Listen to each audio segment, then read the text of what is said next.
বিসমিল্লাহির রহমানির রহিম। সুধীবৃন্দ, আসসালামু আলাইকুম।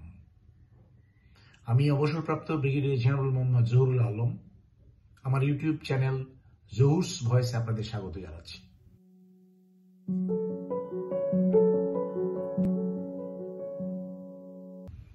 আজকে যে বিষয়টি নিয়ে আমি আলোচনা করব সেটি হল আয়নাঘরের কারিগরদের বিচার কখন এবং কিভাবে।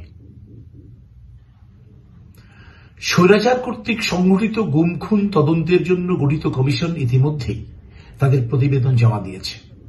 প্রধান উপদেষ্টা গুম খুনের ঘটনাকে ভয়াবহ বলে আখ্যায়িত করেছে। এই গুম খুনের তদন্তের সাথেই বের হয়ে এসেছে আয়নাঘর প্রসঙ্গ। আশ্চর্যের কথা হল, উইকিপিডিয়া আয়নাঘর সম্পর্কে বলছে, Aynaghor is a colloquial term referring to a network of clandestine detention centers which were operated by the Directorate General of Forces Intelligence or DGFI, the intelligence branch of Bangladesh's forces during the autocratic rule of Sheikh Hasina regime. আপনি যদি আয়নাঘর বাংলাদেশ লিখে গুগলে search দেন তখন দেখা যাবে BBC, voice of America, India today, Bangladesh সংবাদ সংস্থা, YouTube, Asia news network ইত্যাদি কর্তৃক আয়নাঘর বিষয়ক অনেক মূল্যবান এবং ভয়াবহ তথ্য সম্বলিত প্রতিবেদন ছাপা হয়েছে এবং এখনো হচ্ছে। স্বৈরাচার হাসিনা কর্তৃক বিরোধী মনোভাব পোষণকারী রাজনৈতিক অথবা অরাজনৈতিক ব্যক্তিদের অপহরণ করে বা জোরপূর্বক উঠিয়ে এনে এই আয়নাঘরে বন্দী করে রাখতেন।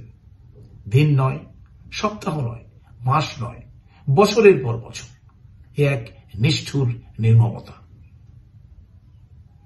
লেফটেন্যান্ট কর্নেল হাসিন অবসরপ্রাপ্ত আয়নাঘর নামক বন্দিশালার কথা বোধ করি সর্বপ্রথম জনসমক্ষে এনেছিলেন নিজে সেখান থেকে বেঁচে ফিরে আসার পর।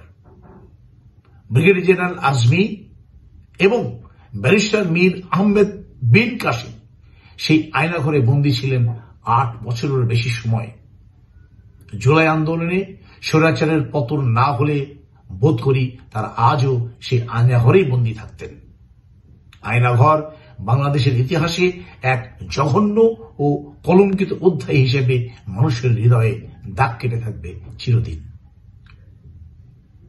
কদিন পূর্বে একটি অনলাইন মিডিয়ায় এতদ সংক্রান্ত একটি পোস্টের উপরে আমার নজর পড়ল।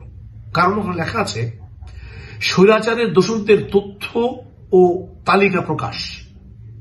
2009 থেকে 2024 আয়নাঘরের মূল কারিগর এরা। গুম খুন কমিশন 21 জনের সংশ্লিষ্টতা পেয়েছে। এরপর সেই 21 জনের নামের তালিকা এবং কিছু কিছু ছবি প্রকাশ করা হয়েছে, যাদের মধ্যে লেফটেন্যান্ট জেনারেল 5 জন এবং মেজর জেনারেল পদের 5 জন, মোট 10 জন, যাদের ম্যাক্সিমামই ডিজিএফআই এর প্রাক্তন ডিজি হিসেবে দায়িত্ব পালন করেছেন। এছাড়া ব্রিগেডিয়ার জেনারেল 1 জন, কর্নেল 2 জন, লেফটেন্যান্ট কর্নেল 3 জন, মেজর 1, ওয়ারেন্ট অফিসার 2 জন এবং পুলিশের এসপি এবং এএসপি পদের 1 জন করে মোট 2 জন। এই হল টোটাল 21 জন।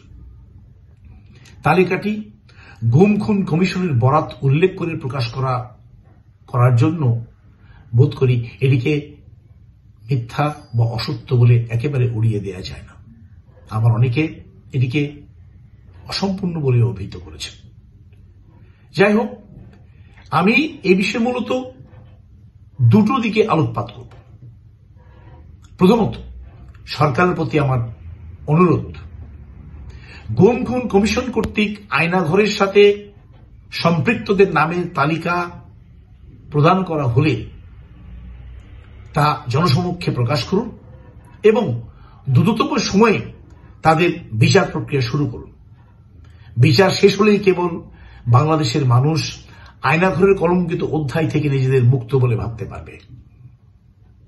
দ্বিতীয়ত, সেনা প্রধানের প্রতি আবেদন, সেনাবাহিনীতে চাকরিরত এবং অবসরপ্রাপ্ত সকল সদস্য একটি বৃহৎ পরিবারের অংশ, যে পরিবারের অভিভাবক আপনি। আপনারই পরিবারের কোনো একজন, আপনারই কোনো সহকর্মী বা অধীনস্থ কোনো কর্মকর্তা বা সংস্থা কর্তৃক আপনারই চোখের সামনে বিনা অপরাধে লাঞ্ছিত হবে, অত্যাচারিত হবে, গুম খুনের শিকার হবে, আর আপনি যদি কিছু না বলে নিশ্চুপ থাকেন, তাহলে আমরা কি করব? কোথায় যাব? কার কাছে প্রতিকার এবং বিচার চাইব? কে দেবে আমাদের নিরাপত্তা? আমরা গত 16 বছরের অধ্যায় এবং ইতিহাসকে ভুলতে চাই, ক্ষমা করে দিতে চাই নিরপরাধ সেনাপ্রধানদের। তবে বর্তমান সেনাপ্রধান এবং ভবিষ্যতে যারা সেনাপ্রধানের দায়িত্ব পাবেন, তারা সকলেই আমাদের প্রকৃত অভিভাবক হয়ে উঠবেন।